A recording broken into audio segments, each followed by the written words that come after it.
मेरा नाम सरदा मशहूरा है। मैं 5वीं जमात की तालीम ले रही हूँ।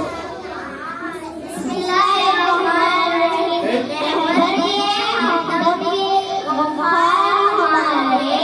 रहबर भी है, हमदम भी है, वफार हमारे। उस्ताद कौमों के मेहमान हमारे।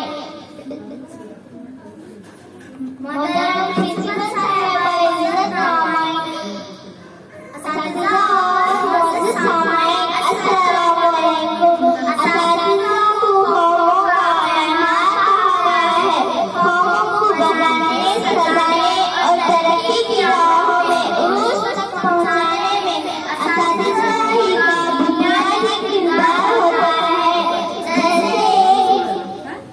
जैसे कारीगर पत्थर को तराश कर हीरा बनाता है, जैसे कमाल मिट्टी के ढेर पर मेहनत कर खूबसूरत बर्तन तैयार करता है, जैसे मामा ईंट पत्थर और सीमेंट से खुशबुओं शहर तामीर करता है, जैसे परिंदा अपने नन्हे नन्हे बच्चों को नीलों फजाओं में उड़ना सिखाता है।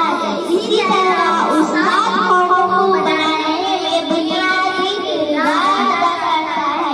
क्योंकि बच्चा तो बेडोल पत्थर